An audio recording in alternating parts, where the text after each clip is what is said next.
Hello and welcome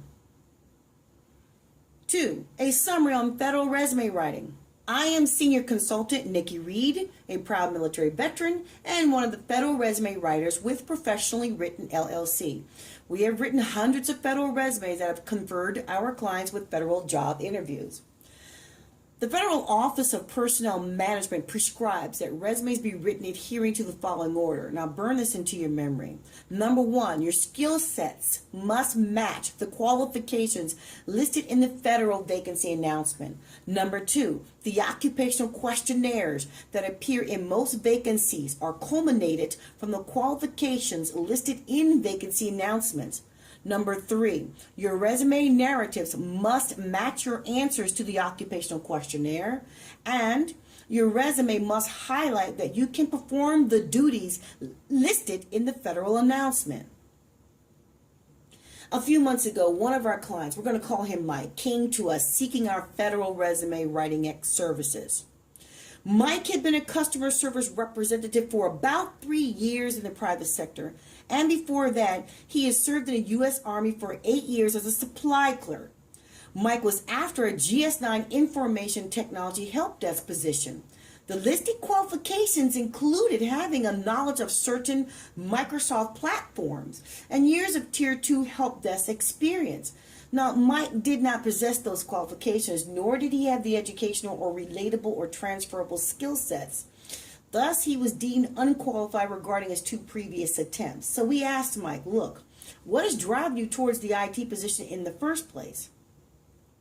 Mike answered that he needed the listed salary, and because he had served his country, Mike felt the agency should train him on any lacking qualifications, because he did possess excellent customer service skills, which happened to be only one of the listed criteria. We then asked Mike how he thought the federal government should score his application against the applications of other military veterans who possess all of the listed IT qualifications. And Mike got silent and he had a deer in the headlights glaze. This is how we resolved Mike's dilemma. We re-engaged his search for federal job for which he was qualified. Mike is now a GS-9 inventory coordinating specialist. Listen, it's pretty common knowledge that the private sector demands qualified applicants, but know that the federal government is and should be no different. Okay, let's get to the summary on federal resume writing. Again, this is a summary of the federal resume writing process. For a detailed tutorial, please subscribe to our channel or contact us via our website, our web address provided above. Now, step 1, select the federal opening for which you are interested and qualified. Step 2, read the announcement from top to bottom, perhaps twice, to understand exactly what the hiring agency wants and to ensure that you are a good fit for the advertised position. Now, I'm going to use a real federal GS-12 vacancy of program manager to demonstrate this summary. This is a real USAJOBS.gov program manager position. The U.S. Army Corps of Engineers is looking for one. The close date is December 30th, 2016. This is a GS-12, Series 0340. We're going to go down to the duties just to make sure, again, that we are qualified for this position. You would have read all of this, and now we're going down to the duties. We know from the listed duties that a program manager for the Army Corps of Engineers will serve as a program manager for projects dispersed over a wide geographical area throughout the Middle East. You would verify your skill sets against that listed duty by asking yourself, have I? Can I still? And do I wish to continue performing this task? If your answer is yes, move to the next outlined duty. We know from the listed duties that a program manager for the Army Corps of Engineers will manage all aspects of projects to include planning, design, construction, repair, and maintenance. Again, Verify your skill sets against that listed duty by asking yourself, have I? Can I still? And do I wish to continue performing this task? If the answer is again yes, move to the next outlined duty and rinse and repeat. Remember, federal resumes should be written per the listed qualifications and the occupational questions, also known as assessment questions. Therefore, consider step 3 to understand the listed qualifications.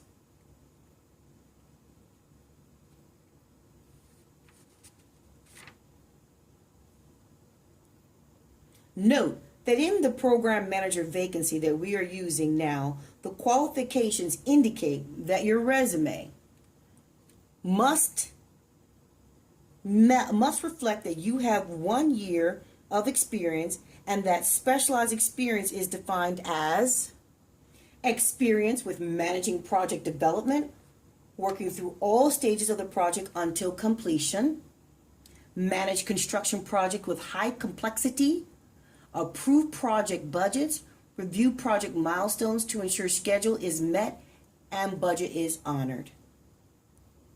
Only when you have a complete understanding of the demanded qualification will you go to the final step. Step 4, click on the occupational questionnaires and note that the first few questions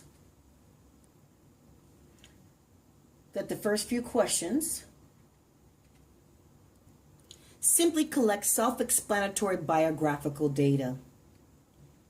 Program manager, top few questions. It is further down at question 25 for this example, sub-question number 5,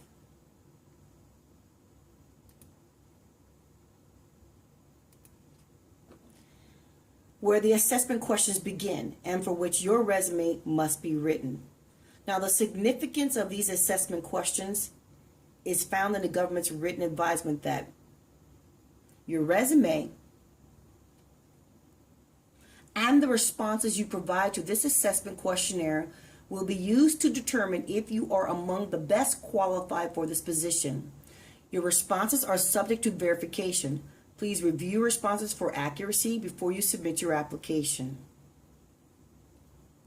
Again, let's skip past all the biographical data. That's pretty self-explanatory in questions 1 through 24 and go to question number 25, subsection or sub-question number 5, where it says, for each task, you are to choose a statement from the list below that best describes your experience and or training.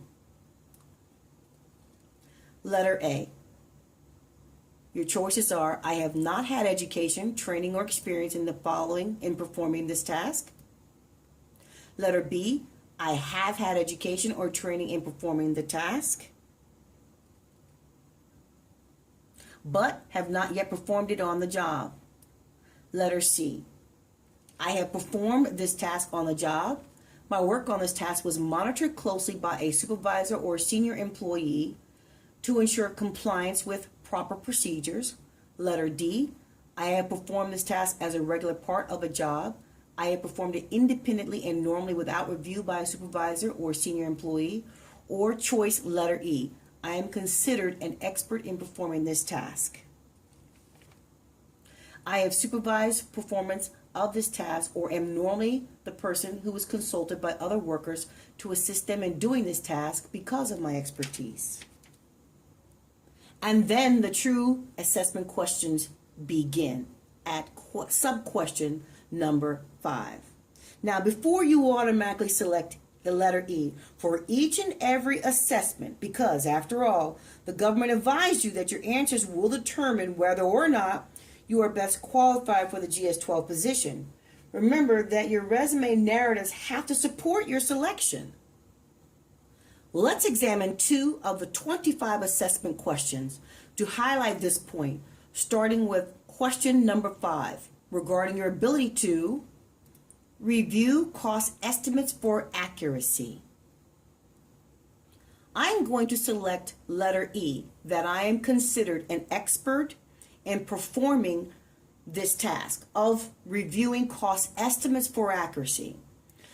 I am selecting letter E, indicating to the federal government that I have supervised the performance of this task of reviewing cost estimates for accuracy, or that I am normally the person who is consulted by other workers to assist them in reviewing cost estimates for accuracy because of my expertise.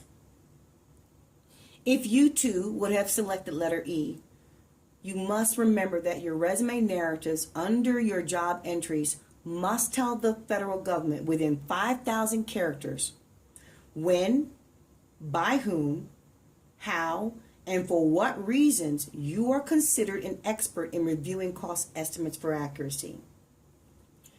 Your narratives must identify who you supervise concerning the review of cost estimates for accuracy and when you did so. Or if you are normally the person who is consulted by others, identify who consults you to assist them in reviewing cost estimates for accuracy and when they did so because they consider you an expert. It's not necessary to name names to prove your experience, but you can identify titles. For example, you might write something like this.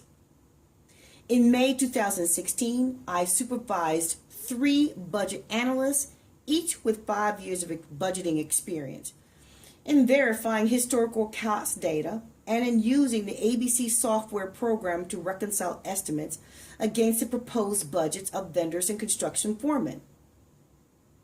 You see what I did there? You see what happened? Going back to reviewing cost estimates for accuracy, I chose letter E, telling the federal government that I am considered an expert in performing this task, that I have supervised the performance of this task, or that I'm normally the person consulted on by other people in performing this task. And they consult me or seek me out because of my expertise. So again, I wrote, let's go over this. In May 2016, I supervised 3 budget analysts. Each of them have 5 years of budgeting experience. I'm telling the federal government that these 3 budget analysts that I supervise have experience. However, I'm supervising them in verifying historical cost data and in using the ABC software program to reconcile estimates against the proposed budgets of vendors and construction foremen. This is corroborating information. This is supporting information to support my letter E choice. Now, you might even add language on when, why, how, and a list of job titles of those who consider you the overall expert in reviewing cost estimates for accuracy. For example, you might write something like this. My supervisor, the division manager, emailed me requesting my expertise on analyzing formulated spreadsheets in order to authenticate personnel time, materials, and labor estimates regarding a multi-million-dollar contract. My supervisor thanked me for confirming his cost estimate knowledge because my guidance also uncovered discrepancies that saved the agency thousands of dollars in overage costs in July 2016. This is important. What I've just told the federal government in supporting my letter E choice, indicating that I am an expert, I told the federal government when, how, and what the result was regarding my expertise. Again, supporting information, not just stating or restating, yes, I can review cost estimates for accuracy, but informing the federal government when and how well I've done so. Stay mindful of the classification for which you are applying when you write your narratives. The above program manager example is a GS-12 vacancy. The GS-12 classification and all other classifications is defined in U.S. Code Title 5, Part 3, Subpart D, Chapter 51, Section 5104. That states in sum that a GS-12 must perform under general administrative supervision with wide latitude for the exercise of independent judgment, work of a very high order of difficulty and responsibility along special technical, supervisory or administrative lines in office, business, or fiscal administration. This simply follows along the line that if I'm going to choose the highest choice of E, that I'm an expert, that a GS-12 is defined per that code accordingly. So it's not sufficient for me just to say that I've done the job, but I have to hold out or give an example of my expertise. Please research Google or the code, hyperlink the code to read the code in its entirety. So now let's drop down to assessment question number 14 for our next example on supporting your assessment questions, your assessment answers, excuse me.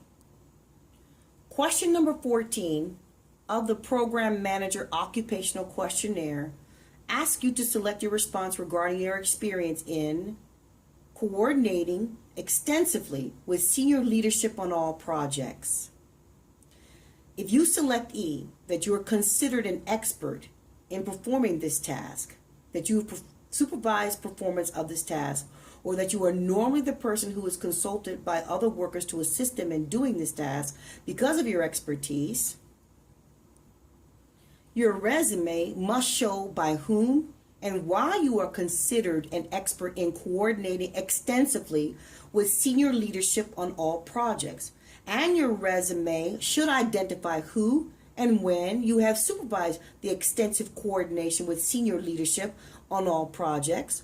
Or your resume must identify who, when, and why you are normally consulted by other workers because of your expertise to assist them in coordinating extensively with senior leadership on all projects. For example, you might write something like this.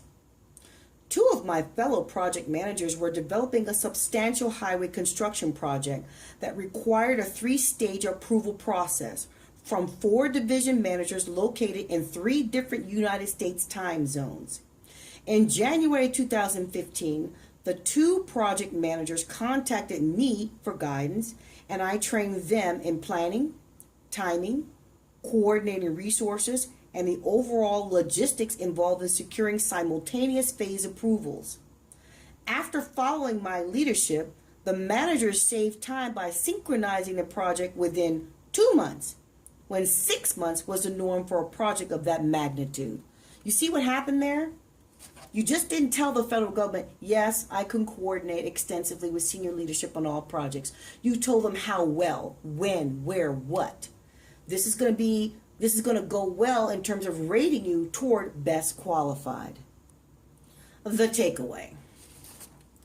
You have to detail your skill sets regarding each and every listed qualification in order to be deemed best qualified and refer to the hiring agency for a federal interview by heeding the steps. Do not take shortcuts. Okay? I hear a lot of people complain that the federal government is too picky or that it's just too difficult. Honestly, I wish I could say that this was some secret sauce, but it just involves reading the announcement, reading every single line of the announcement, and heeding the steps accordingly. Number 1, select a federal opening for which you are interested and actually qualified. Number 2, read the announcement from top to bottom, maybe 2 times, to understand exactly what the hiring agency wants and to ensure that you are a good fit for the advertised duties. Number 3, understand the listed qualifications. Number 4, ensure that your answers to the occupational questionnaires are supported in your resume. All right, folks. For more information about our services, please feel free to contact us via our website, and have a happily worded day and excellent career. Thank you.